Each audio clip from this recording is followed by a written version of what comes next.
10. Ao encontro do mestre. Às vésperas da partida em busca da gentilidade espanhola, eis que o apóstolo recebe uma carta comovente de Simão Pedro. O ex-pescador de Cafarnaum escrevia-lhe de Corinto avisando sua próxima chegada à cidade imperial. A missiva era afetuosa e enternecedora, cheia de confidências amargas e tristes. Pedro confiava ao amigo suas derradeiras desilusões na Ásia e mostrava-se-lhe vivamente interessado pelo que lhe sucedera em Roma. Ignorando que o ex-rabino fora restituído à liberdade, procurava confortá-lo fraternalmente. Também ele, Simão, deliberara exilar-se junto dos irmãos da metrópole imperial, esperando ser útil ao amigo em quaisquer circunstâncias. Ainda no mesmo documento íntimo, rogava aproveitasse o portador para comunicar aos confrades romanos o propósito de demorar algum tempo entre eles. O convertido de Damasco leu e releu a mensagem amiga altamente sensibilizado. Pelo emissário, irmão da igreja de Corinto, foi avisado de que o venerando apóstolo de Jerusalém chegaria ao porto de Óstia dentro de 10 dias mais ou menos. Não hesitou um momento, lançou mão de todos os meios ao seu alcance, preveniu os íntimos e preparou uma casa modesta onde Pedro pudesse alojar-se com a família. Criou o melhor ambiente para a recepção do respeitável companheiro. Valendo-se do argumento de sua próxima excursão à Espanha, dispensava as dádivas dos amigos, indicando-lhes as necessidades de Simão para que nada lhe faltasse. Transportou quanto possuía em objetos de uso doméstico do singelo aposento que alugara junto à porta lavernal para a casinha destinada a Simão, próximo dos cemitérios israelitas da Via Ápia. Esse exemplo de cooperação foi altamente apreciado por todos. Os irmãos mais humildes fizeram questão de oferecer pequeninas utilidades ao apóstolo venerando, que chegaria desprovido. Informado de que a embarcação entrava no porto, o ex-rabino largou-se pressurosamente para a Óstia. Lucas e Timóteo, sempre em sua companhia, junto de outros cooperadores devotados, o amparavam nos pequenos acidentes do caminho, dando-lhe o braço aqui e ali. Não fora possível organizar uma recepção mais ostensiva. A perseguição surda aos adeptos do Nazareno apertava o cerco por todos os lados. Os últimos conselheiros honestos do imperador estavam desaparecendo. Roma assombrava-se com a enormidade e quantidade de crimes que se repetiam diariamente. Nobres figuras do patriciado e do povo eram vítimas de atentados cruéis. A atmosfera de terror dominava todas as atividades políticas e, no cômputo dessas calamidades, os cristãos eram os mais rudemente castigados em vista da atitude hostil de quantos se acomodavam com os velhos deuses e se regalavam com os prazeres de uma existência dissoluta e fácil. Os seguidores de Jesus eram acusados, responsabilizados por quaisquer dificuldades que sobrevinham. Se caía uma tempestade mais forte, devia-se o fenômeno aos adeptos da nova doutrina. Se o inverno era mais rigoroso, a acusação pesava sobre eles, porquanto ninguém, como os discípulos do crucificado, havia desprezado tanto os santuários da crença antiga, abominando os favores e os sacrifícios aos numes tutelares. A partir do reinado de Cláudio, espalhavam-se lendas torpes a respeito das práticas cristãs. A fantasia do povo, ávido da distribuição de trigo nas grandes festas do circo, imaginava situações inexistentes, gerando conceitos extravagantes e absurdos com relação aos crentes do Evangelho. Por isso mesmo, desde o ano de 58, os cristãos imbeles eram levados ao circo como escravos revolucionários ou rebeldes que deveriam desaparecer. A opressão agravara-se dia a dia. Os romanos, mais ou menos ilustres pelo nome ou pela situação financeira, que simpatizavam com a doutrina do Cristo, continuavam indenes de públicos vexames. Mas os pobres, os operários, os filhos da plebe, eram levados ao martírio a centenas. Assim, os amigos do Evangelho não prepararam nenhuma homenagem pública à chegada de Simão Pedro. Ao invés, procuraram dar ao fato um cunho todo íntimo. de maneira a não despertar represálias dos esbirros da situação. Paulo de Tarso estendeu os braços ao velho amigo de Jerusalém, tomado de alegria. Simão trouxera a esposa e os filhos, além de João. Sua palavra generosa estava cheia de novidades para o apóstolo do gentilismo.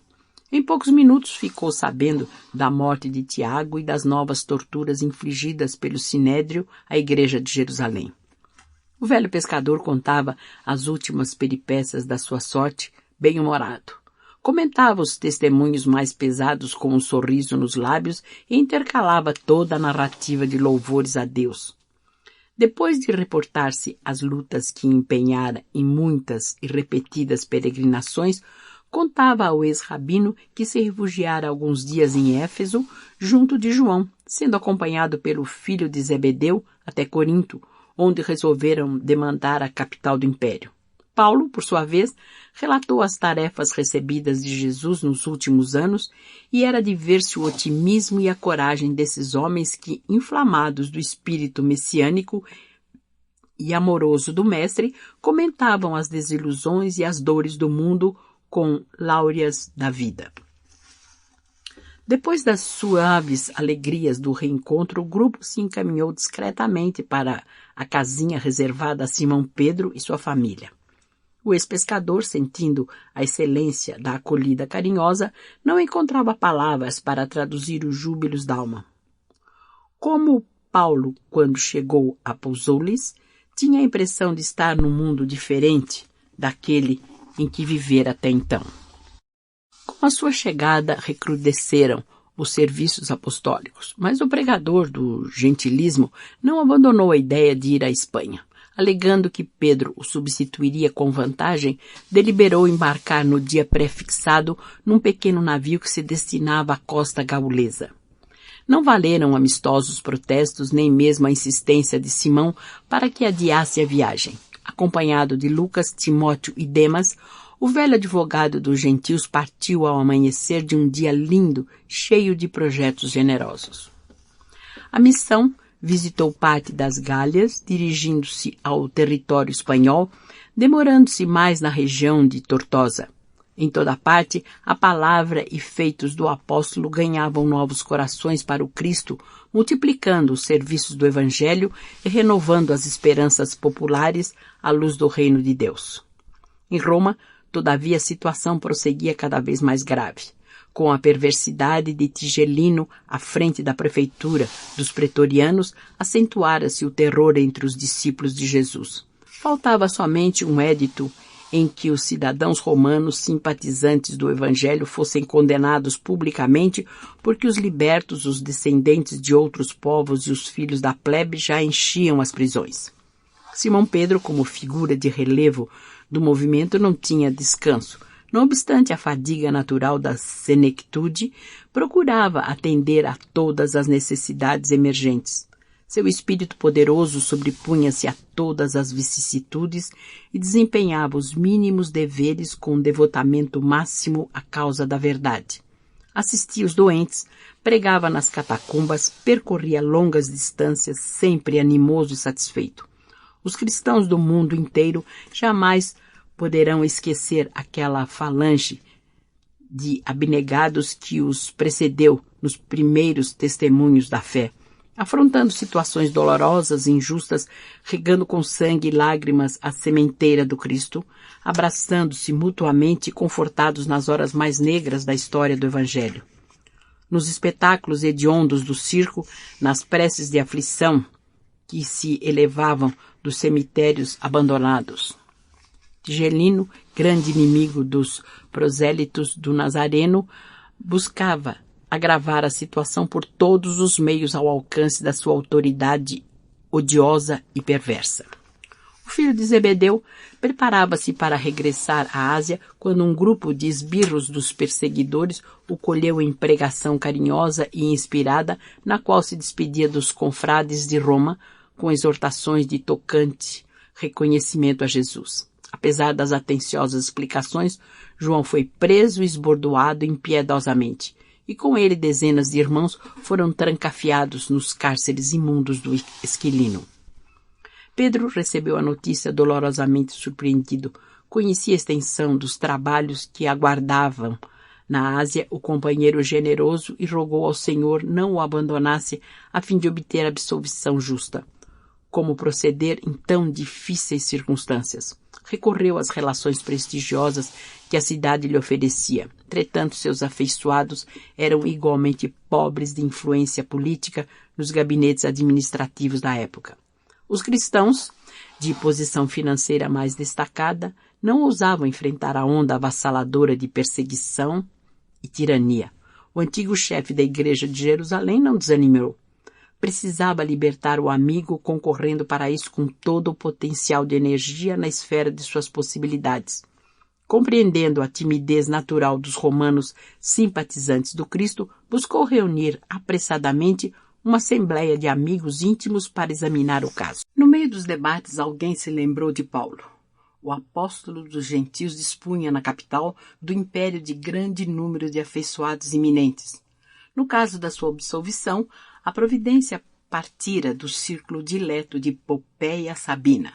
Muitos militares colaboradores de Afrânios Burros eram seus admiradores. Acácio Domício, que dispunha de valiosos empenhos junto dos pretorianos, era seu amigo dedicado e incondicional. Ninguém melhor que o ex-tecelão de Tarso poderia incumbir-se da delicada missão de salvar o prisioneiro. Não seria razoável pedir sua ajuda?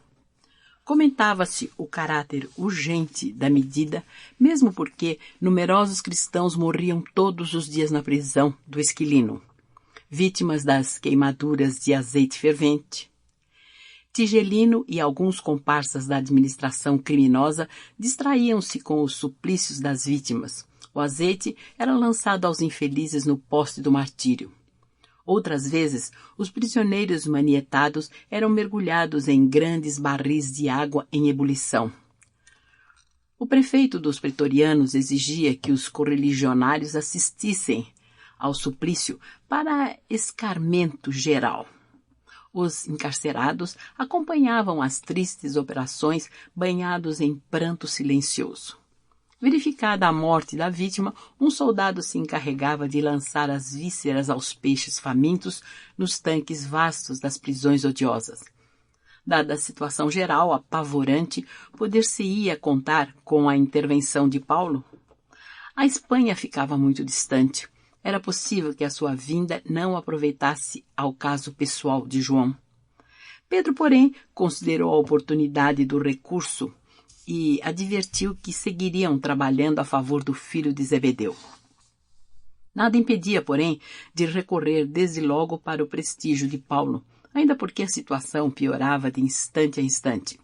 Aquele ano de 64 começara com terríveis perspectivas.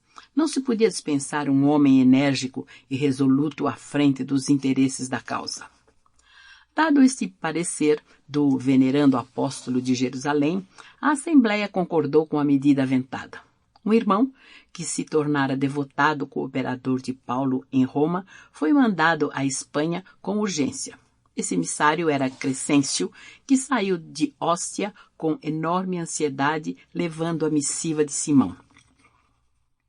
O apóstolo dos gentios, depois de muito peregrinar, demorava-se em Tortosa, onde conseguira reunir grande número de colaboradores devotados a Jesus.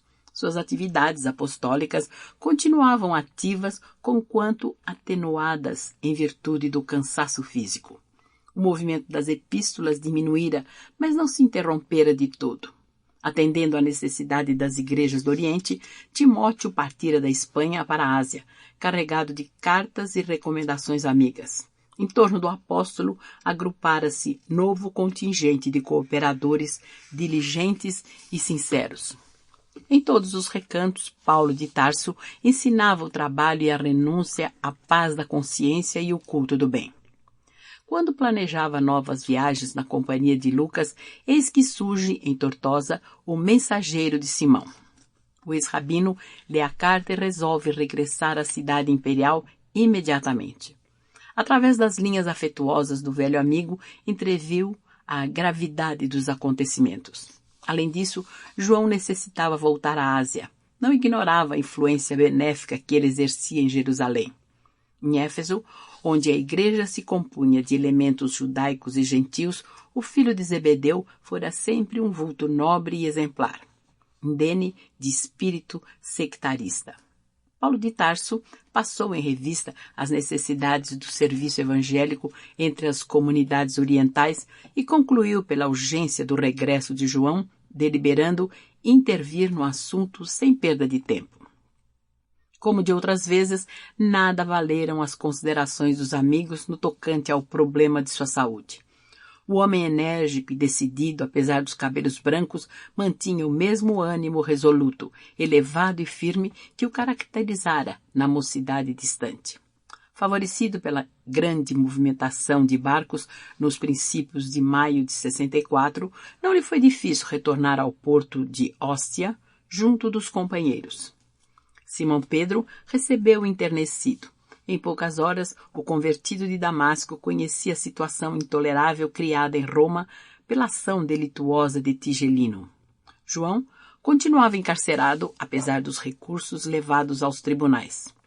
O antigo pescador de Cafarnaum, em significativas confidências, revelava ao companheiro que o coração lhe pressagiava novas dores e testemunhos cruciantes.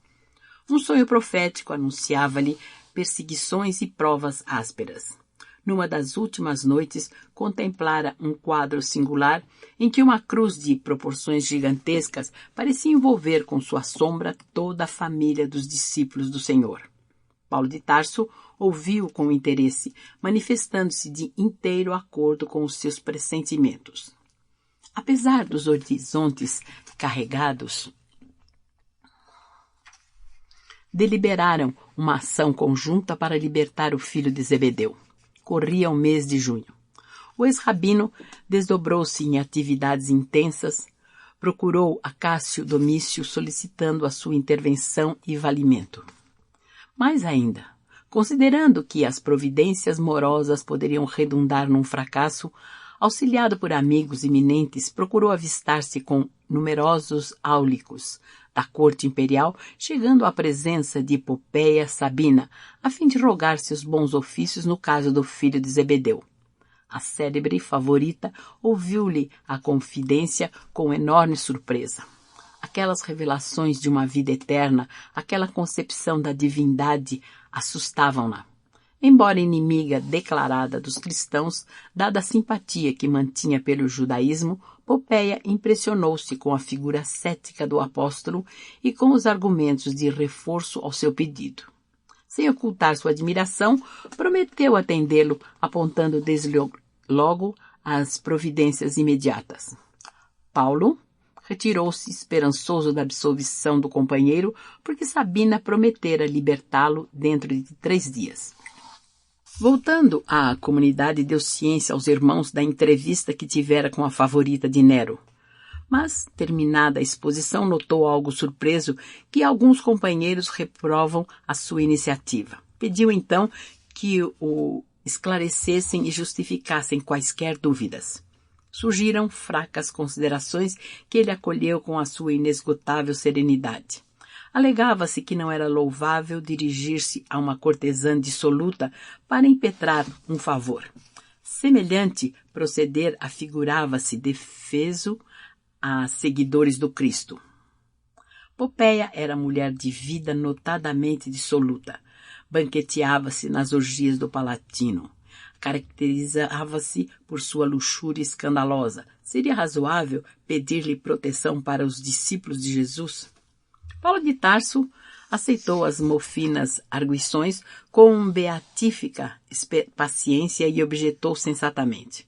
Respeito e acato a vossa opinião, mas antes de tudo considero necessário libertar João. Fosse eu o prisioneiro e não haveria de julgar o caso tão urgente e tão grave. Estou velho, alquebrado, e portanto melhor me fora e mais útil, quiçá, meditar na misericórdia de Jesus através das grades do cárcere. Mas João está relativamente moço, é forte, dedicado.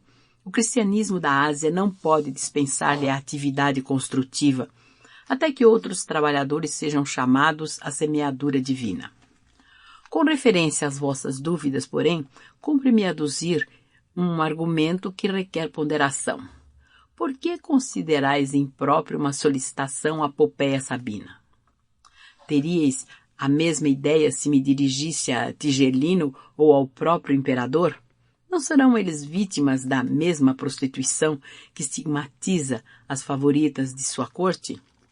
Se combinasse com um militar embriagado do Paladino as providências imprescindíveis à libertação do companheiro, talvez aplaudisseis meu gesto, sem restrições. Irmãos, é indispensável compreender que a derrocada moral da mulher quase sempre vem da prostituição do homem.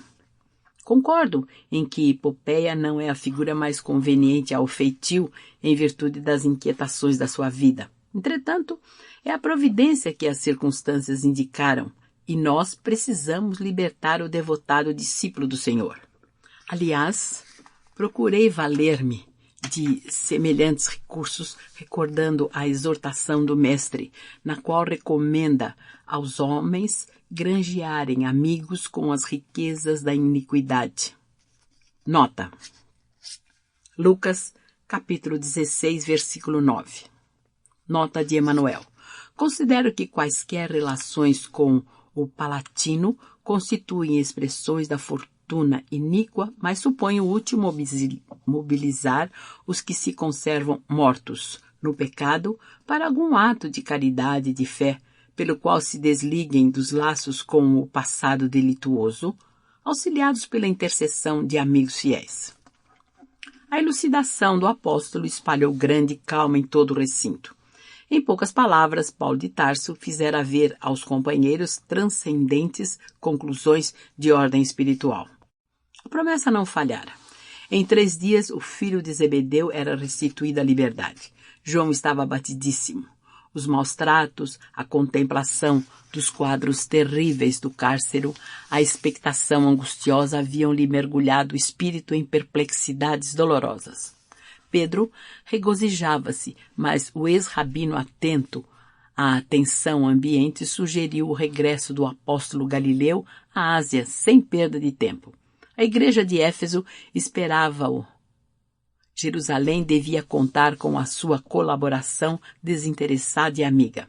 João não teve tempo para muitas considerações, porque Paulo, como que possuído de amargos pressentimentos, foi ao porto de Óstia para predispor o seu embarque, aproveitando um navio napolitano prestes a largar para Mileto. Colhido pelas providências e impossibilitado de resistir ao resoluto ex-rabino, o filho de Zebedeu embarcou em fins de junho de 64, enquanto os demais amigos permaneceriam em Roma para a boa batalha em prol do Evangelho. Quanto mais sombrios os horizontes, mais coeso se tornava o grupo dos irmãos na fé, em Cristo Jesus. Multiplicavam-se as reuniões nos cemitérios distantes e abandonados. Naqueles dias de sofrimentos, as pregações pareciam mais belas. Paulo de Tarso e os cooperadores desdobravam-se em edificações espirituais quando a cidade foi sacudida de súbito por espantoso acontecimento. Na manhã de 16 de julho de 64, irrompeu violento incêndio nas proximidades do Grande Circo, abrangendo toda a região do bairro localizado entre o Célio e o Palatino. O fogo começara em vastos armazéns repletos de material inflamável e propagara-se com rapidez assombrosa. Debalde foram convocados os operários e homens do povo para atenuar-lhe a violência. Em vão, a turba numerosa e compacta movimentou recursos para aliviar a situação. As labaredas subiam sempre, alastrando-se com furor, deixando montões de escombros e ruínas. Roma inteira acudia a ver o sinistro espetáculo, já empolgada pelas suas paixões ameaçadoras e terríveis. O fogo, com prodigiosa rapidez, deu volta ao Palatino e invadiu o Velabro. O primeiro dia findava-se com angustiosas perspectivas. O firmamento cobria-se de fumo espesso, iluminando-se grande parte das colinas. com o clarão odioso do incêndio terrível. As elegantes construções do Aventino e do Célio pareciam árvores secas de floresta em chamas. Acentuara-se a desolação das vítimas da enorme catástrofe. Tudo ardia nas adjacências do fórum. Começou o êxodo com infinitas dificuldades. As portas da cidade congestionavam-se de pessoas tomadas de profundo terror. Animais espavoridos corriam ao longo das vias públicas como acossados por perseguidores invisíveis. Prédios antigos de sólida construção ruíam com sinistro estrondo. Todos os habitantes de Roma desejavam distanciar-se da zona comburente. Quem mais se atrevia a atacar a fogueira indômita? O segundo dia apresentou-se com o mesmo espetáculo inesquecível. Os populares desistiram de salvar alguma coisa. Contentavam-se em poder enterrar os mortos sem conta encontrados nos locais de possíveis acesso. Dezenas de pessoas percorriam as ruas engargalhadas de horrível acento. A loucura generalizava-se entre as criaturas mais impressionáveis. Macas improvisadas conduziam feridos sem destino certo. Longas procissões invadiam os santuários para salvar as suntuosas imagens dos deuses. Milhares de mulheres acompanhavam a figura impassível dos numes tutelares em dolorosas súplicas, fazendo votos de penosos sacrifícios em vozes estentóricas. Homens piedosos apanhavam no redemoinho das multidões estonteadas as crianças massacradas ou apenas feridas. Toda a zona de acesso à Via Ápia em direção de Alba Longa estava entupida de retirantes apressados e desiludidos.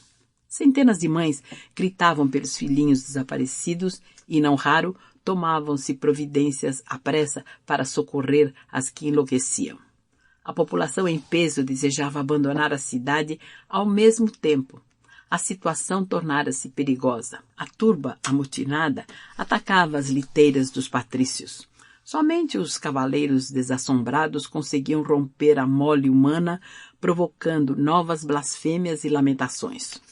O fogo já havia devorado quase totalmente os palacetes nobres e preciosos das Carinas e continuava destroçando os bairros romanos.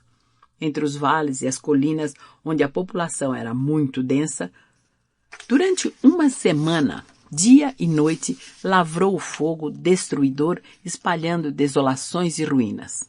Das 14 circunscrições em que se dividia a metrópole imperial, apenas 4 ficaram incólumes. 3 eram uma aluvião de escombros fumegantes e as outras 7 conservavam tão só alguns vestígios dos edifícios mais preciosos. O imperador estava em Antium, quando irrompeu a fogueira por ele mesmo idealizada, pois a verdade é que, desejoso de edificar uma cidade nova com os imensos recursos financeiros que chegavam das províncias tributárias, projetara um incêndio famoso, assim vencendo a oposição do povo que não desejava a transferência dos santuários. Além dessa medida de ordem urbanística, o filho de Agripina caracterizava-se em tudo pela sua originalidade satânica. Presumindo-se genial artista, não passava de monstruoso esbtrião, assinalando a sua passagem pela vida pública com crimes indeléveis e odiosos. Não seria interessante apresentar ao mundo uma Roma em chamas? Nenhum espetáculo a seus olhos seria inesquecível como esse. Depois das cinzas mortas, reedificaria os bairros destruídos, seria generoso para com as vítimas da imensa catástrofe. Passaria a história do Império como administrador magnânimo e amigo dos súditos sofredores. Alimentando tais propósitos, combinou o atentado com os áulicos de sua maior confiança e intimidade, ausentando-se da cidade para não despertar suspeitas no espírito dos políticos mais honestos. Entretanto, não pudera prever ele próprio a extensão da espantosa calamidade. O incêndio tomara proporções indesejáveis. Seus conselheiros menos dignos não puderam pressentir a amplitude do desastre. arrancado à pressa dos seus prazeres criminosos, o imperador chegou a tempo de observar o último dia de fogo, verificando o caráter da medida odiosa. Dirigindo-se a um dos pontos mais elevados, contemplou o montão de ruínas e sentiu a gravidade da situação. O extermínio da propriedade particular atingira proporções quase infinitas. Não se pudera prever tão dolorosa consequência. Reconhecendo a irritação justa do povo, Nero procurou falar em público, esboçando algumas lágrimas na sua profunda capacidade de dissimulação. Prometeu auxiliar a restauração das casas particulares, declarou que compartilhava do sofrimento geral e que Roma se levantaria novamente sobre os escombros fumegantes, mais imponente e mais bela. Imensa multidão ouvia-lhe a palavra, atenta aos seus mínimos gestos. O imperador, na sua mímica teatral, assumia atitudes comovedoras. Referia-se aos santuários perdidos, debulhado em pranto.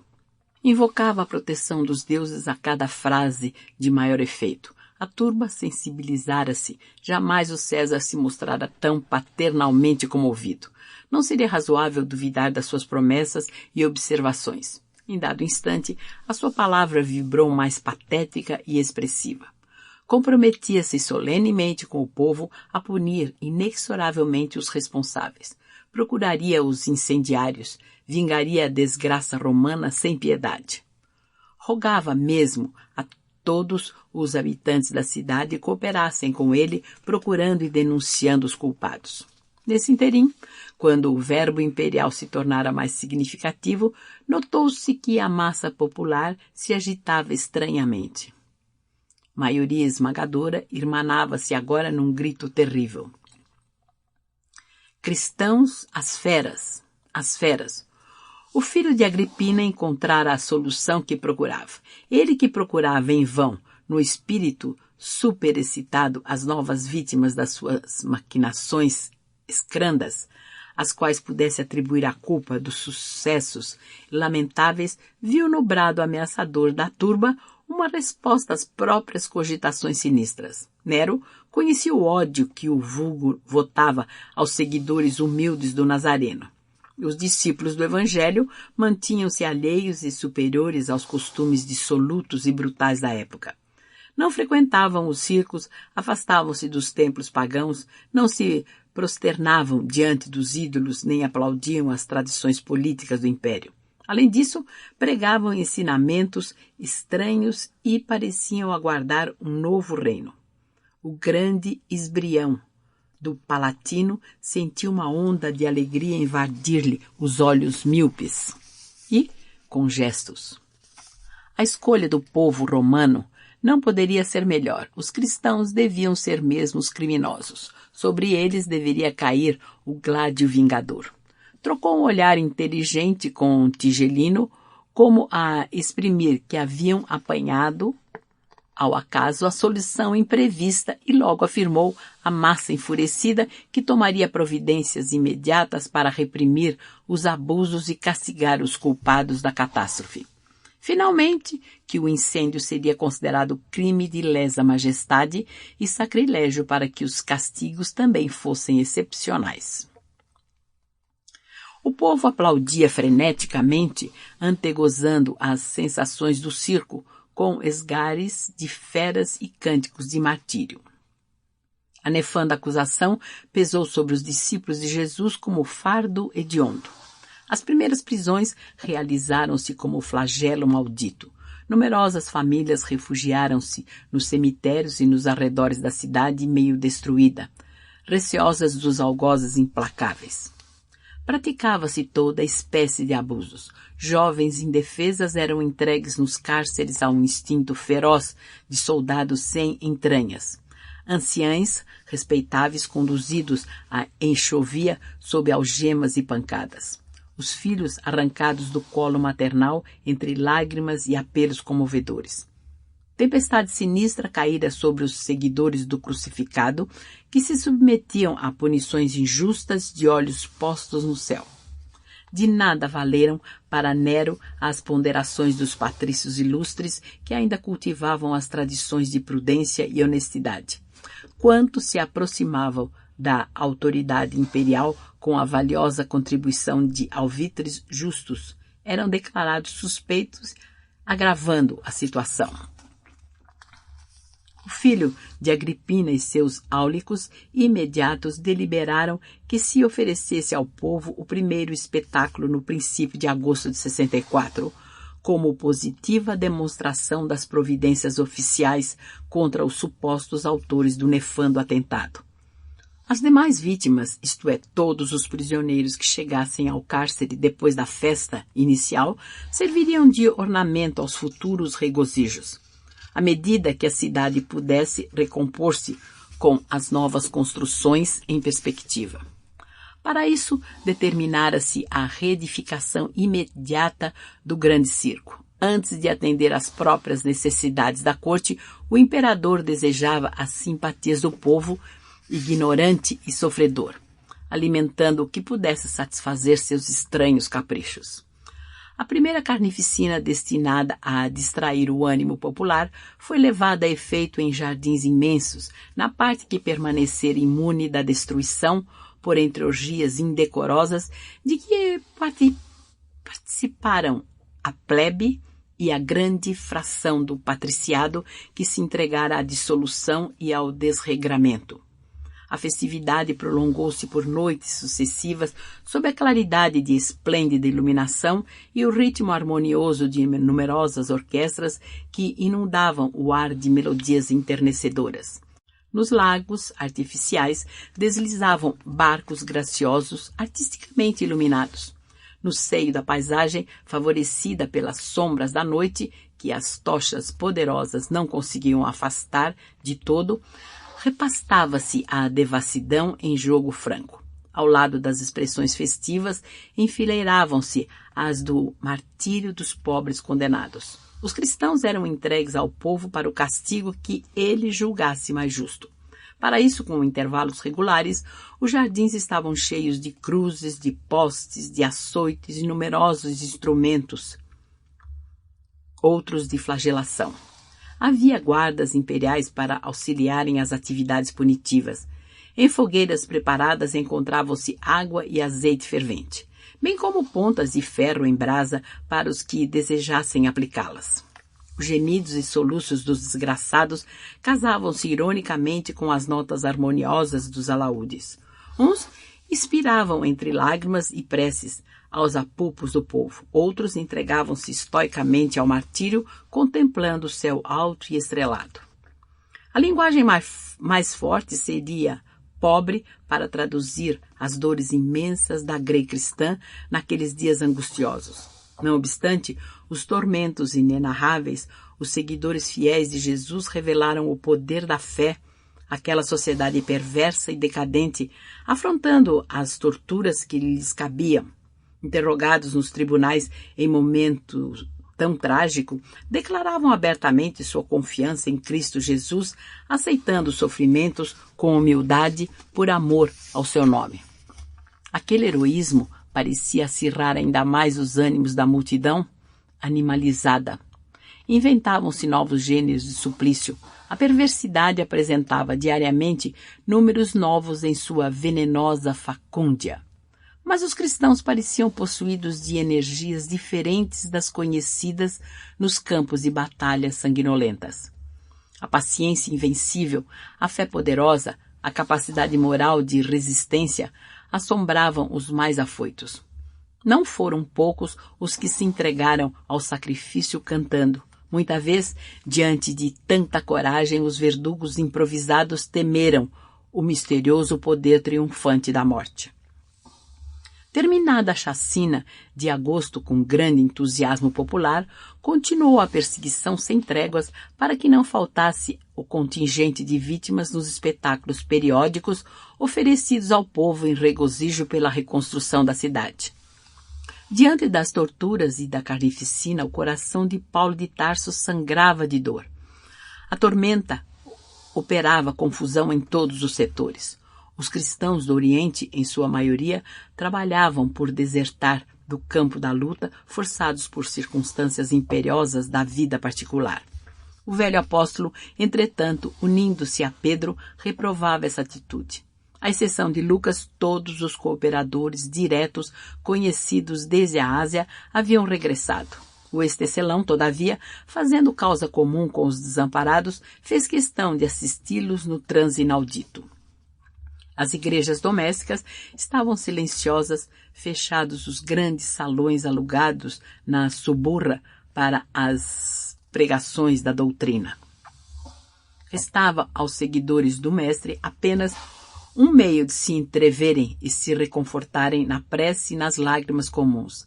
Era as reuniões nas catacumbas abandonadas. E a verdade é que não poupavam sacrifícios para acorrer a esses lugares tristes e ermos. Era nesses cemitérios esquecidos que encontravam o conforto fraternal para o momento trágico que os visitava. Ali oravam, comentavam as luminosas lições do mestre e auriam novas forças para os testemunhos impendentes. Amparando-se em Lucas, Paulo de Tarso enfrentava o frio da noite, as sombras espessas, os caminhos ásperos. Enquanto Simão Pedro cogitava de atender a outros setores, o ex-rabino encaminhava-se aos antigos sepulcros, levando aos irmãos aflitos a inspiração do mestre divino que lhe borbulhava na alma ardente. Muitas vezes as pregações se realizavam alta madrugada, quando o soberano silêncio dominava a natureza. Centenas de discípulos escutavam a palavra luminosa do velho apóstolo dos gentios, experimentando o poderoso influxo da sua fé. Nesses recintos sagrados, o convertido de Damasco associava-se aos cânticos que se misturavam de prantos dolorosos. O espírito santificado de Jesus, nesses momentos, parecia pairar na fronte daqueles mártires anônimos, infundindo-lhes esperanças divinas. 2 meses haviam decorrido após a festa hedionda e o movimento das prisões aumentava dia a dia. Esperavam-se grandes comemorações. Alguns edifícios nobres do Palatino, reconstruídos em linhas sóbrias e elegantes, reclamavam homenagem dos poderes públicos. As obras de reedificação do grande circo estavam adiantadíssimas. Era imprescindível programar festejos condignos. Para esse fim, os cárceres estavam repletos. Não faltariam figurantes para cenas trágicas. Projetavam-se naumáquias pitorescas, bem como caçadas humanas no circo, em cuja arena seriam igualmente representadas peças famosas de sabor mitológico. Os cristãos oravam, sofriam, esperavam. Certa noite, Paulo dirigia aos irmãos a palavra afetuosa no comentário do Evangelho de Jesus. Seus conceitos pareciam mais que nunca divinamente inspirados. As brisas da madrugada penetravam a caverna mortuária que se iluminava de algumas tochas bruxuleantes. O recinto estava repleto de mulheres e crianças ao lado de muitos homens embuçados. Depois da pregação comovedora ouvida por todos com os olhos molhados de lágrimas, o ex-tecelão de Tarso perorava, solícito. Sim, irmãos, Deus é mais belo nos dias trágicos. Quando as sombras ameaçam o caminho, a luz é mais preciosa e mais pura. Nestes dias de sofrimento e morte, quando a mentira destronou a verdade e a virtude foi substituída pelo crime, lembremos Jesus no madeiro infamante. A cruz tem para nós outros uma divina mensagem. Não desdenhemos o testemunho sagrado quando o Mestre, não obstante imáculo, só alcançou neste mundo batalhas silenciosas e sofrimentos indefiníveis. Fortaleçamo-nos na ideia de que seu reino ainda não é deste mundo. Alcemos o espírito à esfera do seu amor imortal. A cidade dos cristãos não está na terra. Ela não poderia ser a Jerusalém que crucificou o enviado divino, nem a Roma que se compraz em derramar o sangue dos mártires. Nesse mundo, estamos em uma frente de combate incruento, trabalhando pelo triunfo eterno da paz do Senhor. Não esperemos, portanto, repousar no lugar do trabalho e dos testemunhos vivos. da cidade indestrutível da nossa fé, Jesus nos contempla e balsamiza o coração. Caminhemos ao seu encontro através dos suplícios e das perplexidades dolorosas. Ele ascendeu ao Pai do cimo do Calvário. Nós lhe seguiremos as pegadas, aceitando com humildade os sofrimentos que, por seu amor, nos forem reservados. O auditório parecia estático, ouvindo as palavras proféticas do apóstolo. Entre as lajes frias e impassíveis, os irmãos na fé sentiam-se mais unidos entre si. Em todos os olhares cintilava a certeza da vitória espiritual. Naquelas expressões de dor e de esperança, havia o tácito compromisso de seguir o crucificado até o seu reino de luz. O orador fizera uma pausa, sentindo-se dominado por estranhas comoções. Nesse instante inesquecível, um magote de guardas rompeu afoito no recinto. O centurião, Volúmio, a testa da patrulha armada, fazia intimações em alta voz enquanto os crentes pacíficos estarreciam surpresos. Em nome de César, bradava o preposto imperial, exultando de contentamento e ordenando aos soldados que fechassem o círculo em torno dos cristãos indefesos, continuava gritando de modo espetacular: "E que ninguém fuja! Quem o tentar, morre como um cão!" Apoiando-se a forte cajado, pois nessa noite não tivera a companhia de Lucas, Paulo, ereto, evidenciando sua energia moral, exclamou firmemente: "E quem vos disse que fugiríamos? Ignorais, porventura, que os cristãos conhecem o Mestre a quem servem? Sois emissários de um príncipe do mundo, que esses sepulcros esperam, mas nós somos trabalhadores do Salvador, magnânimo e imortal." Volúmio fitou-o surpreso. Quem seria aquele velho cheio de energia e combatividade? Apesar da admiração que lhe inspirava, o centurião manifestou seu desagrado num sorriso de ironia. Medindo o ex-rabino de alto a baixo com um olhar de profundo desprezo, acrescentou: "Atentem bem no que aqui dizem e fazem." E depois de uma gargalhada, dirigiu-se a Paulo com insolência: "Como ousas afrontar a autoridade de Augusto? Devem existir, de fato, diferenças singulares entre o imperador e o crucificado de Jerusalém. Não sei onde estaria seu poder de salvação para deixar suas vítimas ao abandono no fundo dos cárceres ou nos postes do martírio." Essas palavras eram pontilhadas de mordaz ironia, mas o apóstolo respondeu com a mesma nobreza de convicção: "Enganai-vos, centurião. As diferenças são apreciáveis. É que vós obedeceis a um infeliz e odiento perseguidor e nós trabalhamos por um Salvador que ama e perdoa. Os administradores romanos impensadamente poderão inventar crueldades, mas Jesus nunca cessará de nutrir a fonte das bênçãos." A resposta produzira grande sensação no auditório. Os cristãos pareciam mais calmos e confiantes. Os soldados não ocultavam a enorme impressão que os dominava. O centurião, embora reconhecendo o desassombro daquele espírito varonil, não queria parecer fraco aos olhos dos subalternos e exclamou irritado: "Vamos, Lucílio, 3 bastonadas neste velho atrevido." O nomeado avançou para o apóstolo impassível. Ante a admiração silenciosa dos presentes, o bastão zuniu no ar, bateu em cheio no rosto do apóstolo, que nem por isso se alterou. As 3 pancadas foram rápidas, no entanto um filete de sangue lhe escorria da face dilacerada.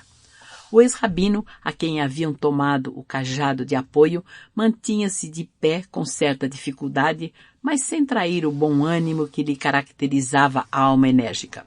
Fixou os verdugos com firmeza e sentenciou: "Não podeis ferir senão o corpo. Podereis amarrar-me de pés e mãos, quebrar-me a cabeça, mas as minhas convicções são intangíveis, inacessíveis aos vossos processos de perseguição." Diante de tanta serenidade, Volúmio quase recuou aterrado. Não podia compreender aquela energia moral que se lhe deparava aos olhos cheios de espanto. Começava a acreditar que os cristãos desprogidos e anônimos retinham um poder que a sua inteligência não lograva atingir. Impressionando-se com semelhante resistência, organizou à pressa as filas dos pobres perseguidos que humildes obedeciam sem vacilar. O velho apóstolo tarcense tomou lugar entre os prisioneiros sem trair o mínimo gesto de enfado ou rebeldia. Observando atentamente a conduta dos guardas, exclamou quando se deslocava o bloco de vítimas e verdugos ao primeiro contato com o relento frio da madrugada: exigimos o máximo respeito para com as mulheres e crianças. Ninguém ousou responder à observação articulada em tom grave de advertência. O próprio volúmino parecia obedecer inconscientemente às admoestações daquele homem de fé poderosa e invencível. O grupo marchou em silêncio, atravessando as estradas desertas, chegando à prisão mamertina, quando listravam o horizonte os primeiros clarões da aurora. Atirados previamente num pátio escuro, até serem alojados individualmente nas divisões gradeadas e infectas, os discípulos do Senhor aproveitaram esses rápidos momentos para conforto mútuo, para trocarem ideias e conselhos edificantes. Paulo de Tarso, todavia, não descansou. Solicitou audiência ao administrador da prisão, prerrogativa conferida ao seu título de cidadania romana, sendo prestes atendido. Expôs sua doutrina sem rebuços e, impressionando a autoridade com seu verbo fluente e sedutor, encareceu as providências atinentes ao seu caso, pedindo a presença de vários amigos como Acácio, Domício e outros, para deporem no concernente à sua conduta e antecedentes honestos. O administrador vacilava na resolução a tomar. Tinha ordens terminantes de recolher ao cárcere todos os componentes de assembleias que se filiassem à crença perseguida e execrada. No entanto, as determinações de ordem superior continham certas restrições no sentido de preservar, de algum modo, os humiliores. Nota: humiliores eram as pessoas de condição humilde sem qualquer título de dignidade social. Nota de Emanuel, aos quais a corte oferecia recursos de liberdade caso prestassem juramento a Júpiter, abjurando Cristo Jesus. Examinando os títulos de Paulo e conhecendo através de seus informes verbais as prestigiosas relações de que podia dispor nos círculos romanos, o chefe da prisão mamertina resolveu consultar Acácio, Domício, sobre as providências cabíveis no caso. Chamado ao estudo da questão, o amigo do apóstolo compareceu solícito, procurando falar com o prisioneiro depois de longa entrevista com o diretor da prisão. Domício explicou ao benfeitor que a situação era muito grave, que o prefeito dos pretorianos estava investido de plenos poderes para dirigir a campanha como melhor entendesse, que toda a prudência era indispensável e que, como último recurso, só restava um apelo à magnanimidade do imperador, perante quem o apóstolo devia comparecer para defender-se pessoalmente, caso fosse deferida a petição apresentada a César naquele mesmo dia. Ouvindo essas ponderações, o ex-rabino recordou que uma noite em meio à tempestade entre a Grécia e a ilha de Malta, ouvira a voz profética de um mensageiro de Jesus que lhe anunciava o comparecimento perante César, sem esclarecer os motivos do evento. Não seria aquele o momento previsto? Milhares de irmãos estavam presos ou em extrema desolação. Acusados de incendiários, não haviam encontrado uma voz firme e resoluta que lhes advogasse a causa com o preciso desassombro. Percebia em Acácio a preocupação pela sua liberdade, mas por trás das insinuações delicadas havia um convite discreto para que ocultasse a sua fé perante o imperador na hipótese de ser admitido à real entrevista. Compreendia os receios do amigo, mas intimamente desejava alcançar a audiência de Nero a fim de esclarecê-lo quanto aos sublimes princípios do cristianismo. Constituir-se-ia advogado dos irmãos perseguidos e desditosos. Afrontaria de face a tirania ovante, clamaria pela retificação do seu ato injusto. Se fosse novamente preso, voltaria ao cárcere com a consciência edificada no cumprimento de um sagrado dever. Depois de rápida meditação sobre a conveniência do recurso que lhe parecia providencial, insistiu com Domício para que o patrocinasse com os empenhos ao seu alcance. O amigo do apóstolo multiplicou atividades pessoais para alcançar os fins em vista.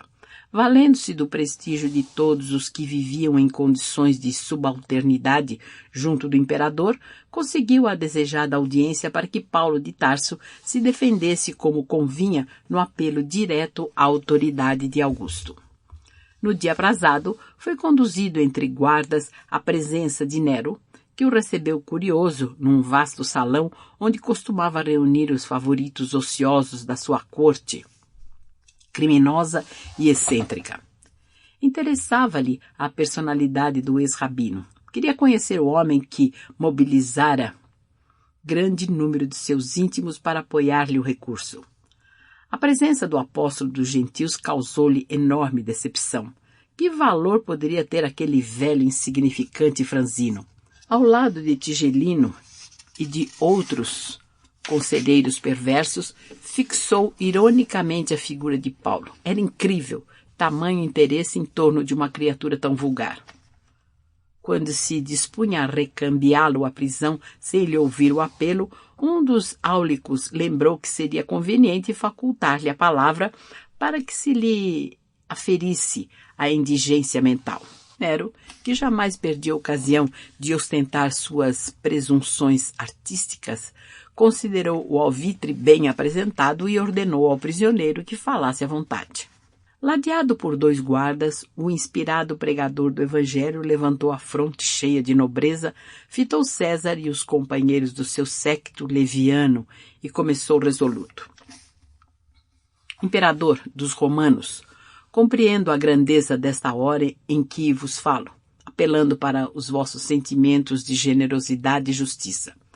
Não me dirijo aqui a um homem falível, a uma personalidade humana simplesmente, mas ao administrador que deve ser consciencioso e justo, ao maior dos príncipes do mundo, e que antes de tomar o cetro e a coroa de um império imenso, deve considerar-se o pai magnânimo de milhões de criaturas. As palavras do velho apóstolo ecoavam no recinto com o caráter de uma profunda revelação. O imperador fixava-o admirado e enternecido. Seu temperamento caprichoso era sensível às referências pessoais, onde predominassem as imagens brilhantes. Percebendo que se impunha ao reduzido auditório, o convertido de Damasco prosseguiu mais corajoso.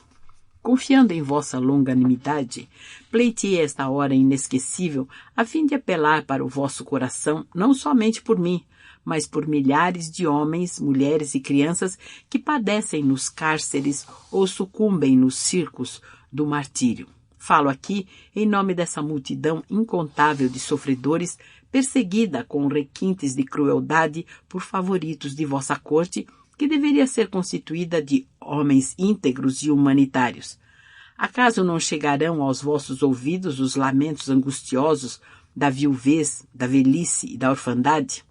Ó Augusto imperante do trono de Cláudio, sabei que uma onda de perversidade e de crimes odiosos varre os bairros da cidade imperial, arrancando soluços dolorosos aos vossos tutelados miserandos. Ao lado da vossa atividade governamental, por certo, rastejam víboras venenosas que é necessário extirpar a bem da tranquilidade e do trabalho honesto do vosso povo. Esses cooperadores perversos desviam vossos esforços do caminho reto, espalham terror entre as classes desfavorecidas da sorte, ameaçam os mais infelizes, são eles os acusadores dos prosélitos de uma doutrina de amor e redenção. Não acrediteis no embuste dos seus conselhos que ressumam crueldade. Ninguém trabalhou talvez quanto os cristãos no socorro às vítimas do incêndio voraginoso, enquanto os patrícios ilustres fugiam de Roma desolada, enquanto os mais tímidos se recolhiam aos lugares mais abrigados de perigo, Os discípulos de Jesus percorriam os quarteirões em chamas, aliviando as vítimas infortunadas. Alguns imolaram a vida ao altruísmo dignificador. E por fim, vede, os trabalhadores sinceros do Cristo foram recompensados com a pecha de autores do crime hediondo, de caluniadores sem entranhas. Acaso não vos doeu a consciência ao endossardes tão infames alegações, a revelia de uma sindicância imparcial e rigorosa? No efervilhar das calúnias não vi surgir uma voz que vos esclarecesse. Admito que participais certamente de tão trágicas ilusões, porque não creio no desvirtuamento da vossa autoridade reservada às melhores resoluções em favor do império. É por isso, ó imperador dos romanos, que, reconhecendo o grandioso poder enfeixado em vossas mãos, ouso levantar minha voz para esclarecer-vos. Atentai para a extensão gloriosa de vossos deveres. Não vos entregueis à sanha de políticos inconscientes e cruéis. Lembrai-vos de que, numa vida mais elevada que esta, ser-vos-ão pedidas contas de vossa conduta nos atos públicos. Não alimenteis a pretensão de que vosso cetro seja eterno. Sois mandatário de um Senhor poderoso que reside nos céus. Para vos convencerdes da singularidade de semelhante situação, volvei um olhar apenas ao passado brumoso, onde os vossos antecessores, em vossos palácios faustosos, perambularam guerreiros triunfantes, reis improvisados, herdeiros vaidosos de suas tradições. Onde estão eles? A história nos conta que chegaram ao trono com os aplausos delirantes das multidões. Vinham soberbos, ostentando magnificências nos carros do triunfo, decretando a morte dos inimigos, adornando-se com os despojos sangrentos das vítimas. Entretanto, bastou um sopro para que resvalassem do esplendor do trono para a escuridão do sepulcro. Uns partiram pelas consequências fatais dos próprios excessos destruidores, outros assassinados pelos filhos da revolta e do desespero. Recordando semelhante situação, não desejo transformar o culto da vida em culto da morte, mas demonstrar que a fortuna suprema do homem é a paz da consciência pelo dever cumprido. Por todas essas razões, apelo para que a vossa magnanimidade, não só por mim, como por todos os correligionários que gemem à sombra dos cárceres, esperando o gládio da morte. Observando-se longa pausa no verbo eloquente do orador, podia ver-se a estranha sensação que a sua palavra havia causado. Nero estava lívido. Tigelino, profundamente irritado, procurava um recurso para insinuar-se com alguma observação menos digna a respeito do postulante. As raras cortesãs presentes não disfarçavam a indizível comoção que lhes abalara o sistema nervoso. Os amigos do prefeito dos pretorianos mostravam-se indignados, rubros de cólera. Depois de ouvir um áulico, o imperador ordenou que o apelante se conservasse em silêncio até que tomasse as primeiras deliberações. Estavam todos surpreendidos. Não se podia esperar de um velho franzino e doente tamanho poder de persuasão. Um desassombro que raiava pela loucura segundo as noções do patriciado. Por muito menos, velhos e probos conselheiros da corte haviam alcançado o exílio ou a sentença de morte. O filho de Agripina parecia abalado, não mais assentava no olho a impertinente esmeralda à guisa de monóculo. Tinha a impressão de haver escutado sinistros vaticínios. Entregava-se automaticamente aos seus gestos característicos quando impressionado e nervoso. As advertências do apóstolo penetravam-lhe o coração, suas palavras pareciam ecoar-lhe nos ouvidos para sempre. Tigelino percebeu a delicadeza da situação e aproximou-se. Divino, exclamou o prefeito dos pretorianos, em atitude servil, a voz quase imperceptível. Se quiserdes, o atrevido poderá morrer aqui mesmo ainda hoje. Não, não, redarguiu Nero comovido. Este homem é dos mais perigosos que tenho encontrado. Ninguém como ele ousou comentar a presente situação nesses termos. Vejo por detrás da sua palavra muitos vultos, talvez eminentes, que, conjugando valores, poderiam fazer-me grande mal.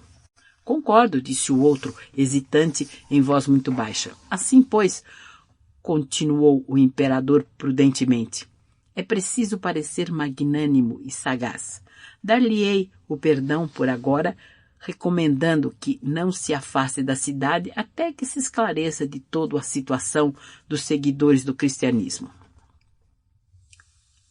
Tigelino escutava com um sorriso ansioso enquanto o filho de Agripina rematava em voz sumida. Mas vigiarás seus menores passos, mantê-lo-ás em custódia oculta, e quando vier a festividade da reconstrução do grande circo, aproveitaremos a oportunidade para despachá-lo a lugar distante, onde deverá desaparecer para sempre. O odioso prefeito sorriu e acentuou: ninguém resolveria melhor o intrincado problema. Terminada a breve conversação imperceptível aos demais, Nero declarou com enorme surpresa dos palacianos conceder ao apelante a liberdade que pleiteava em sua primeira defesa, mas reservava o ato de absolvição para quando se apurasse definitivamente a responsabilidade dos cristãos. Dessarte, o defensor do cristianismo poderia permanecer em Roma à vontade, submetendo-se, contudo, ao compromisso de não se ausentar da sede do império até que seu caso pessoal fosse bastantemente esclarecido. O prefeito dos pretorianos lavrou a sentença em pergaminho. Paulo de Tarso, por sua vez, estava confortado e radiante. O caviloso monarca pareceu-lhe menos mal, digno de amizade e reconhecimento. Sentia-se possuído de grande alegria, por isso que os resultados da sua primeira defesa eram de molde a proporcionar nova esperança aos seus irmãos na fé. Paulo retornou ao cárcere, ficando o administrador notificado das últimas disposições a seu respeito. Só então lhe deram liberdade. Assaz, esperançado, procurou os amigos, mas por toda a parte só encontrava desoladoras notícias. A maioria dos colaboradores mais íntimos e prestimosos haviam desaparecido, presos ou mortos. Muitos haviam debandado, temerosos do extremo sacrifício. Por fim, sempre teve a satisfação de reencontrar Lucas. O piedoso médico informou-o dos acontecimentos dolorosos e trágicos que se repetiam diariamente. Ignorando que um guarda o seguia de longe para lhe situar a nova residência, Paulo, acompanhado do amigo, atingiu uma casa pobre nas proximidades da Porta Capena. Necessitando repousar e fortalecer o corpo debilitado, o velho pregador procurou 2 generosos irmãos que o receberam com imensa alegria. Trata-se de Lino e Cláudia, dedicados servidores de Jesus.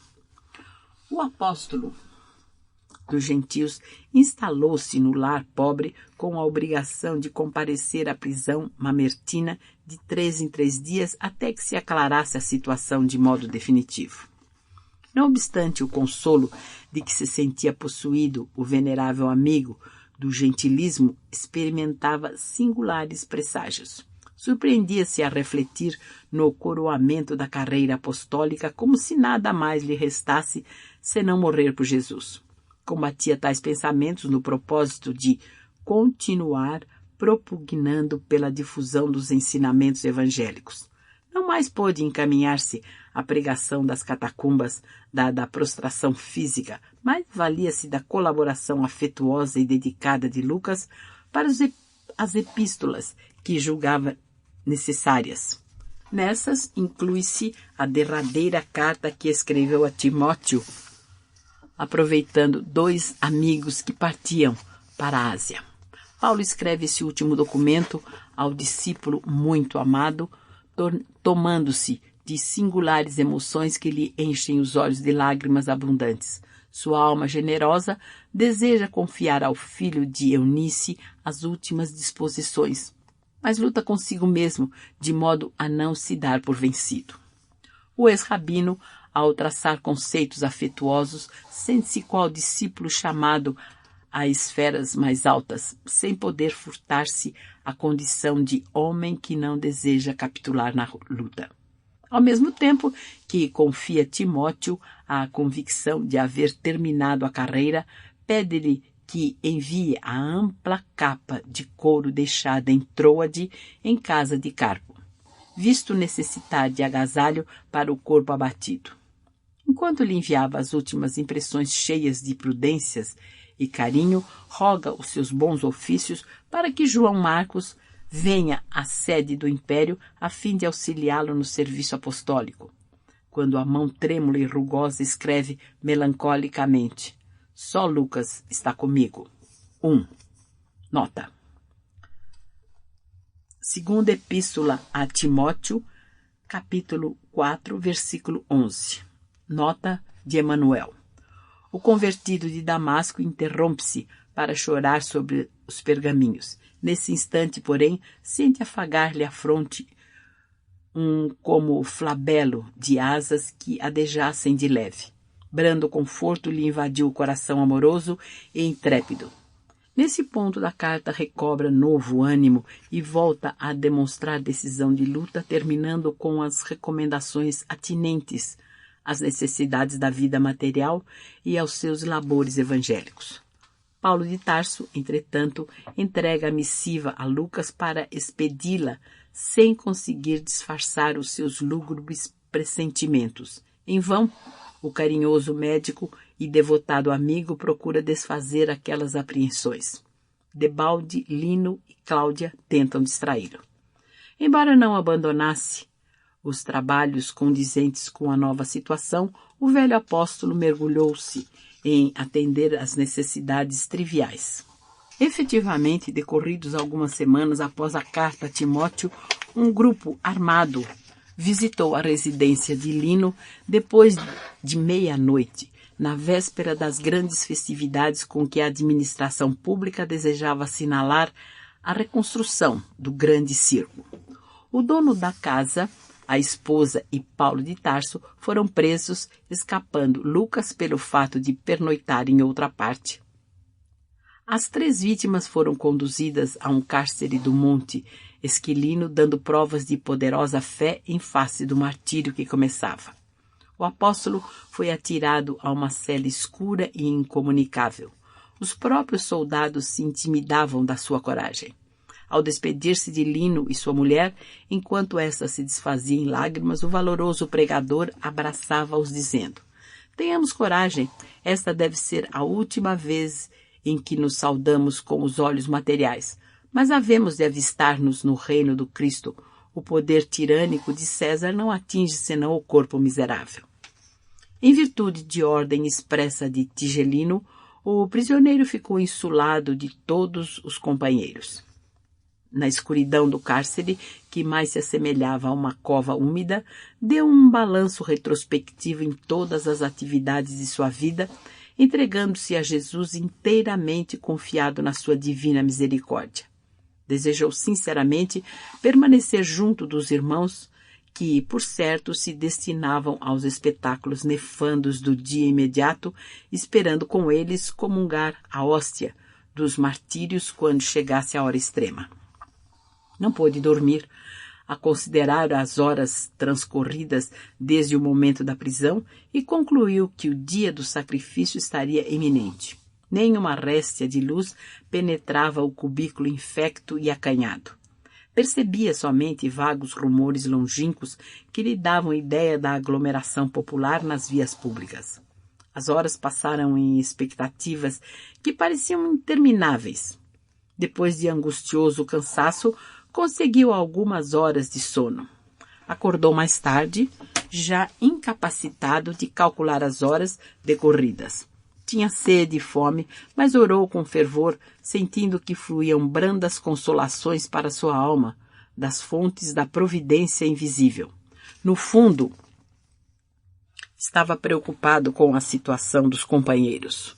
Um guarda o informara de que enorme contingente de cristãos seria levado ao circo e ele sofria por não ter sido chamado a perecer com os irmãos na arena do martírio por amor a Jesus. Mergulhado nessas reflexões, não tardou a sentir que alguém abria cautelosamente a porta da enxovia. Conduzido ao exterior, o ex-rabino defrontou 6 homens armados que o aguardavam junto de um veículo de regulares proporções. Ao longe, no horizonte pontilhado de estrelas, delineavam-se os tons maravilhosos da madrugada próxima. O apóstolo silencioso obedeceu à escolta. Ataram-lhe as mãos calejadas brutalmente com grosseiras cordas. Um vigilante noturno, visivelmente embriagado, aproximou-se e escarrou-lhe na face. O ex-rabino recordou os sofrimentos de Jesus e recebeu o insulto sem revelar o mínimo gesto de amor próprio ofendido. Mais uma ordem tomou lugar no veículo, junto dos 6 homens armados que o observavam, admirados de tanta serenidade e coragem. Os cavalos trotaram, lépidos, como se quisessem atenuar a friagem úmida da manhã. Chegados aos cemitérios que se enfileiravam ao longo da Via Ápia, as sombras noturnas se desfaziam quase completamente, auspiciando um dia de sol radioso. O militar que chefiava a escolta mandou parar o carro e, fazendo descer o prisioneiro, disse-lhe hesitante: o prefeito dos pretorianos, por sentença de César, ordenou que fosseis sacrificados no dia imediato ao da morte dos cristãos, votado às comemorações do circo realizadas ontem. Deveis saber, portanto, que estáis vivendo os últimos minutos. Calmo, olhos brilhantes e mãos amarradas, Paulo de Tarso, mudo até então, exclamou, surpreendendo os verdugos com a sua majestosa serenidade: ciente da tarefa criminosa que vos incumbe desempenhar. Os discípulos de Jesus não temem os algozes que só lhes podem aniquilar o corpo. Não julgueis que vossa espada possa eliminar-me a vida. De vez que, vivendo esses fugazes minutos em corpo carnal, isso significa que vou penetrar, sem mais demora, nos tabernáculos da vida eterna com o meu Senhor Jesus Cristo, o mesmo que vos tomará contas, tanto quanto a Nero e Tigelino. A patrulha sinistra estarrecia de assombro. Aquela energia moral, no momento supremo, era de molde a abalar os mais fortes. Percebendo a surpresa geral e cioso do seu mandato, o chefe da escolta tomou a iniciativa do sacrifício. Os demais companheiros pareciam desorientados, nervosos, trêmulos. O inflexível preposto de Tigelino, porém, ordenou ao prisioneiro que desse 20 passos à frente. Paulo de Tarso caminhou serenamente, embora no íntimo se recomendasse a Jesus, compreendendo a necessidade de amparo espiritual para o testemunho supremo. Ao chegar no local indicado, o sequaz de Tigelino desembainhou a espada, mas nesse instante tremeu-lhe a mão, fixando a vítima, e falou-lhe em tom quase imperceptível: lastimo ter sido designado para este feito, e intimamente não posso deixar de lamentar-vos. Paulo de Tarso, erguendo a fronte quando lhe era possível, respondeu sem hesitar: não sou digno de lástima. Tende antes compaixão de vós mesmos, porquanto morro cumprindo deveres sagrados em função de vida eterna, enquanto que vós ainda não podeis fugir às obrigações grosseiras da vida transitória. Chorai por vós, sim, porque eu partirei buscando o Senhor da paz e da verdade que dá vida ao mundo, ao passo que vós, terminada a vossa tarefa de sangue, tereis de voltar à hedionda convivência dos mandantes de crimes tenebrosos da vossa época. O algoz continuava a fitá-lo com assombro e Paulo, notando a tremura com que ele empunhava a espada, concitou resoluto: Não tremais. Cumpri vosso dever até o fim. Um golpe violento fendeu-lhe a garganta, seccionando quase inteiramente a velha cabeça que se nevara aos sofrimentos do mundo. Paulo de Tarso caiu redondamente sem articular uma palavra. O corpo alquebrado embolou-se no solo, como um despojo horrendo e inútil. O sangue jorrava em golfões nas últimas contrações da agonia rápida, enquanto a expedição regressava penosamente muda dentro da luz matinal e triunfante. O valoroso discípulo do Evangelho sentia a angústia das derradeiras repercussões físicas, mas aos poucos experimentava uma sensação branda de alívio reparador. Mãos carinhosas e solícitas pareciam tocá-lo de leve, como se arrancassem tão só, nesse contato divino, as terríveis impressões dos seus amargurosos padecimentos. Tomado de surpresa, verificou que o transportavam a local distante e pensou que os amigos generosos desejavam assisti-lo em lugar mais conveniente, para que lhe não faltasse a doce consolação da morte tranquila. Depois de alguns minutos, as dores haviam desaparecido por completo. Guardando a impressão de permanecer à sombra de alguma árvore frondosa e amiga, experimentava a carícia das brisas matinais que passavam em lufadas frescas. Tentou levantar-se, abrir os olhos e identificar a paisagem. Impossível. Sentia-se fraco, qual convalescente de moléstia prolongada e gravíssima. Reuniu as energias mentais como lhe foi possível e orou, suplicando a Jesus permitisse o esclarecimento de sua alma naquela nova situação. Sobretudo, a falta de visão deixava-o submerso em angustiosa expectativa. Recordou os dias de Damasco, quando a cegueira lhe invadira os olhos de pecador ofuscados pela luz gloriosa do Mestre.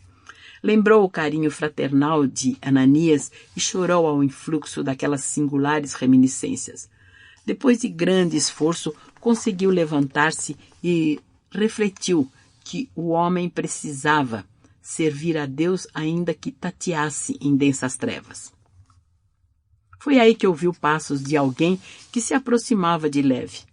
Ocorreu-lhe subitamente o dia inesquecível em que fora visitado pelo emissário do Cristo na pensão de Judas. — Quem sois? Perguntou como fizera outrora naquele lance inovidável. — Irmão Paulo, começou a dizer o recém-chegado. Mas o apóstolo dos gentios, identificando aquela voz bem amada, interrompeu-lhe a palavra, bradando com júbilo inexprimível: Ananias, Ananias! E caiu de joelhos em pranto convulsível. Sim, sou eu, disse a veneranda entidade, pousando a mão luminosa na sua fronte. Um dia Jesus mandou que te restituísse a visão, para que pudesses conhecer o caminho áspero dos seus discípulos. E hoje, Paulo, concedeu-me a dita de abrir-te os olhos para a contemplação da vida eterna. Levanta-te, já venceste os últimos inimigos, alcançaste a coroa da vida, atingiste novos planos da redenção. O apóstolo levantou-se, afogado em lágrimas de jubilosa gratidão, enquanto Ananias, pousando a destra nos seus olhos apagados, exclamou com carinho: Vê novamente, em nome de Jesus. Desde a revelação de Damasco, dedicaste os olhos ao serviço do Cristo. Contempla agora as belezas da vida eterna, para que possamos partir ao encontro do Mestre amado. Então, o devotado trabalhador do Evangelho reconheceu as maravilhas que Deus reserva aos seus cooperadores no mundo cheio de sombras. Tomado de espanto, identificou a paisagem que o rodeava. Não longe estavam as catacumbas da Via Ápia. Misteriosas forças o haviam afastado do quadro triste em que se decompunham os despojos sangrentos. Sentiu-se jovem e feliz. Compreendia agora a grandeza do corpo espiritual no ambiente estranho aos organismos da terra. Suas mãos estavam sem rugas, a epiderme sem cicatrizes. Tinha a impressão de haver sorvido um misterioso elixir de juventude. Uma túnica de alvura resplandecente envolvia-o em graciosas ondulações. Mal despertava do seu deslumbramento quando alguém lhe bateu levemente no ombro. Era Gamaliel, que lhe trazia um ósculo fraternal. Paulo de Tarso sentiu-se o mais ditoso dos seres. Abraçando-se ao velho mestre e a Ananias num só gesto de ternura, exclamou entre lágrimas: Só Jesus me poderia conceder alegria igual a esta. Mal não acabara de o dizer, começaram a chegar velhos companheiros de lutas terrenas, amigos de outros tempos, irmãos desvelados que lhe vinham trazer as boas-vindas ao transpor os umbrais da eternidade. Os deslumbramentos do apóstolo sucediam-se ininterruptos, como se ficassem em Roma à sua espera todos os mártires das festividades da véspera chegaram cantando nas proximidades das catacumbas. Todos queriam abraçar o generoso discípulo, oscular-lhe as mãos. Nesse interim, dando a impressão de nascer em maravilhosas fontes do mais além, ouviu-se uma cariciosa melodia acompanhada de vozes argentinas que deviam ser angélicas. Surpreendido com a beleza da composição intraduzível na linguagem humana, Paulo ouviu o venerando amigo de Damasco que explicava solícito. Este é um hino dos prisioneiros libertados. Observando-lhe a intensa comoção, Ananias perguntou qual o seu primeiro desejo na esfera dos redimidos. Paulo de Tarso intimamente recordou Abigail e os anelos sagrados do coração, como aconteceria a qualquer ser humano, mas integrado no ministério divino que manda esquecer os caprichosos mais singelos e, sem trair a gratidão à misericórdia do Cristo, respondeu comovidamente: meu primeiro desejo seria rever Jerusalém, onde pratiquei tantos males, e ali orar a Jesus para ofertar-lhe o meu agradecimento. Tão depressa o disse, e a luminosa assembleia se punha em movimento. Assombrado com o poder da volitação, Paulo observava que as distâncias nada representavam agora para as suas possibilidades espirituais. De mais alto continuavam fluindo harmonias de sublimada beleza. Eram hinos que exaltavam a ventura dos trabalhadores triunfantes e a misericórdia das bênçãos do Todo-Poderoso. Paulo desejava imprimir à divina excursão o sabor de suas reminiscências. Para esse fim, o grupo seguiu ao longo da Via Ápia até Arícia, de onde se desviou em direção a Púzules, em cuja igreja se deteve em preces. Por alguns minutos de ventura inigualável, daí a caravana espiritual demandou a ilha de Malta, transportando-se em seguida para Peloponeso, onde Paulo se extasiou na contemplação de Corinto, dando curso a recordações carinhosas e doces. Inflamados de entusiasmo fraternal, os componentes da caravana acompanhavam o valoroso discípulo no caminho das sagradas lembranças que lhe vibravam no coração. Atenas, Tessalônica, Filipos, Neápolis, Troade e Éfeso foram pontos nos quais o apóstolo estacionara demoradamente orando com lágrimas de gratidão ao Altíssimo. Atravessadas as zonas da Panfilha e da Cilícia, entraram na Palestina tomados de júbilo e sagrado respeito. Em todos os caminhos incorporavam-se emissários e trabalhadores do Cristo. Paulo não conseguia avaliar a alegria da chegada a Jerusalém sobre o prodigioso azul do crepúsculo. Obedecendo ao alvitre de Ananias, reuniram-se no cimo do Calvário e ali cantaram hinos de esperanças de luz. Lembrando os erros do passado amarguroso, Paulo de Tarso ajoelhou-se e elevou a Jesus fervorosa súplica. Os companheiros remidos recolheram-se em êxtase, enquanto ele, transfigurado em pranto, procurava exprimir a mensagem de gratidão ao Divino Mestre.